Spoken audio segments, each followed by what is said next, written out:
Chapter 19. When Dan and Malou came out of the church, Damianos was nowhere in sight. "You know what's the most unnerving thing about that cat?" Dan asked. "When you need him, he's never there." Malou grabbed Dan's hand and smiled. "I guess he's going to appear again when he is supposed to stop us in whatever we've got to do next, and we need to tolerate his annoying presence or absence in the meantime, is that it?" "I guess so. That's what I understand from what the priest said," Malou replied. As they rounded the trees surrounding the front garden of the church and looked down at the bottom of the hill, they were surprised to see the meadow covered in fresh snow, at the edge of a pinewood forest. They both stopped. "That looks like the bottom of the hill where I had my accident. What's going on here?" "No matter what it looks like, Dan, we've got to go back down and find Damien and Solangi. They're probably close by," Malou suggested.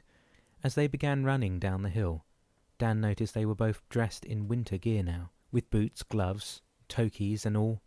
"Amazing," Dan said. "Did you see what we're wearing?" "Never mind that now, Dan. Let's find them," Malou replied somewhat impatiently. As soon as they reached the edge of the woods, Solangi and Damien, dressed in white winter clothing of another era, appeared from behind one of the snow pines. Solangi looked absolutely radiant, the picture of a movie star in an old film. "Well, as you can see," she said, "we've kept the book from getting wet during the snowstorm," handing the volume back to Dan. "A snowstorm?" Malou queried. "We didn't see any snowfall. When did that happen?" "Oh, my dear child, you shouldn't ask such questions when you know very well that God decides of all events in his own time. If snow should fall today, then it shall be." "Well, I'm glad he's thought of everything," Malou said, grinning, "because I don't think we would have been prepared to face the snow in a safari suit, would we?" She turned to Dan. His face was mirroring the anxiety he felt. The scenery and landscape at his feet was a dreadful reminder of what happened on that hill not so long ago. Those memories, mixed with the ever-present howling of the ghosts populating the forest, only served to enhance his fear of the future.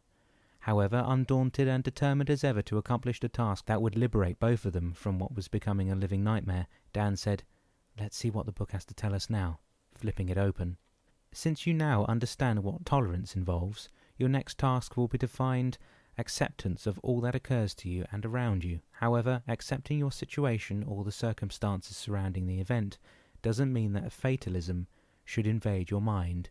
Should you be able to accept all things for what they are or have become, you should also be able to fight for truth and knowledge. Therefore, you should now be able to accept what happened to you, deal with the consequences, and fight for your recovery." As Dan closed the book, tears were purling at the rim of his eyes. He put an arm around Malou's shoulders and whispered, "I guess this fight will be a long and hard one." "Perhaps it will be, Dan," Solangi said. "But there is no need to start a war before you're prepared to accept the battle ahead of you." "Did you have to battle fractured bones before?" Dan asked, looking at Damien pointedly. "Broken bones or a disintegrating body are similar in the pain they force you to suffer day after day, Dan. When I was sick, the first thing I had to do was to accept the disease as my enemy before I could wage war against it. Denial will help you in finding acceptance, much in the same way as intolerance helped us finding tolerance, or at least understanding it," Malou put in. "Exactly, child," Solangi said. "Now I think Damianos is waiting for you in the woods. You should go to him." "What is he going to do now?" Dan asked, already taking a few steps into the forest. "We are not privy to his designs, I'm afraid," Damien said.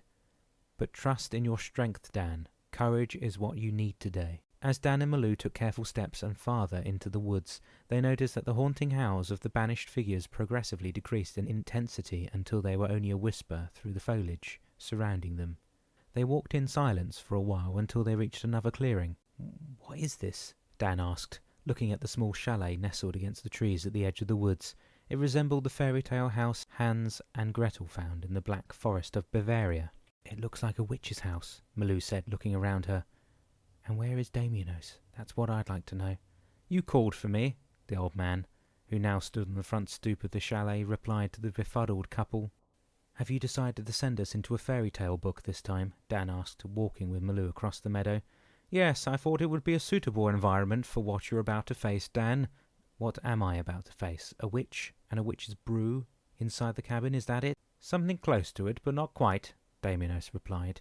The grey robe that enveloped him seemed to accentuate the stooping figure he chose to personify for this task. His hair and beard were white and long, an appearance that ignited some titter out of Malou's mouth. "You look like an old wizard, Damianos, And with that walking stick, you're a real picture of the shepherd." She stopped talking, for she and Dan suddenly realized that the shepherd figure in the title of the book was now standing in front of them. "Yes, my dear Malou, I am the shepherd who will lead you through the maze of your future. You will have to find the thread of acceptance that will guide you out of the ordeal that's awaiting you." "What are you talking about?" Dan blurted, spewing defiance with every word. "What ordeal?" "This ordeal, Dan," Damien shouted, whacking him across the legs with his wooden stick. "Oh God, no!" Malou screeched, putting both hands to her mouth in horror. On his knees now, Dan hollered, "Why did you do that for, you miserable cat?" "To teach you that without legs to stand on, you'll have to crawl before you can walk again." "It's crazy."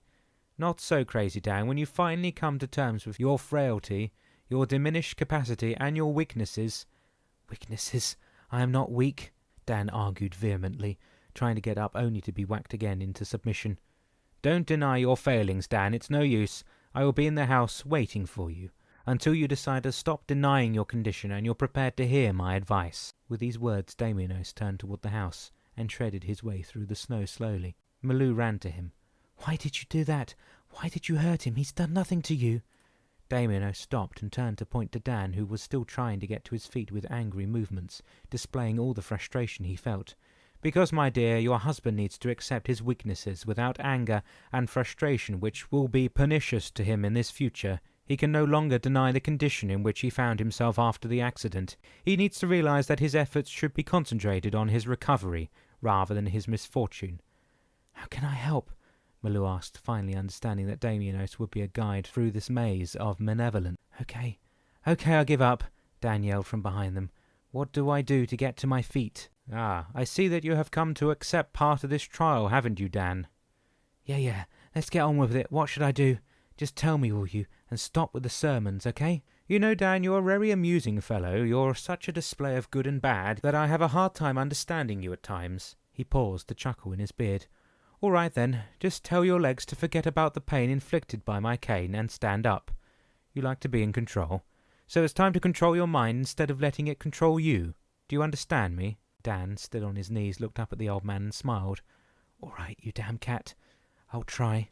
"No, Dan, don't try," Damianos said sternly. "Do it. There's no place for trial and error in this little exercise. Like skiing, you move as your mind demands it. No time to try, otherwise you know what will happen to you." With his gaze fixed on the shepherd, Dan put one foot on the ground, pressing both hands on the raised knee, and with a groan of pain stood up. He took a deep breath and placed one foot in front of the other, thinking he had won the battle already, only to fall flat on his face. Well, I see that your defiant attitude is going to be another hurdle for you," Damianos remarked, towering over Dan's body. Malou again wanted to come to his aid, only to find Damianos' cane barring her steps toward her husband. "Let him deal with this, Malou. When he gets the hang of it, he'll join us in the house. Come now," he added, turning toward the cabin once again. "You malicious old cat," Dan hollered, slowly getting on his hands and knees. "I'll show you." As he tried standing from his crouched posture, Dan's shoulder caved in. "Oh, now you've done it. I'll get you for this." Damianos swung on his heels. "Stop complaining, Dan. Get your train of thoughts on another track and concentrate on accepting your situation in order for you to find the fighting strength to get to your feet." He looked at Malou, standing beside him. "Come, my dear, we have tea and biscuits waiting for us in the house." He placed a hand at her back and pushed her gently toward the door. When he opened it and preceded Malou inside, he unwrapped the robe from around his shoulders and looked at her, smiling. "I see that you're surprised." Malou was astounded. It would be a better way to describe her facial expression. This is our living room. But how? How did you do that?" She took a few steps inside. "This is unbelievable." She turned her gaze to Damianos. "The how is not important, Malou, but the reason for which I have transported your living room to your present state is." "So why? Why have you done this?" Come, and let's get this jacket off your shoulders first," Damianos suggested with gentlemanly manners, while helping Malou out of her anorak. "And then I'll explain once we sit down and relax." "What about Dan? He'll be freezing out there." Damianos shook his head. "He'll be along in a minute, I'm sure, don't worry." "How can you be sure?" "I'm sure because I know him, better than you do, perhaps. You see, he knows that the only way to find the exit out of the maze of suffering is to accept his fate, and everything that comes with it, including my being alone with you in this house behind closed doors." They didn't even have time to sit down on the sofa before they heard the door being flung open and Dan standing erect in the embrasure, stunned.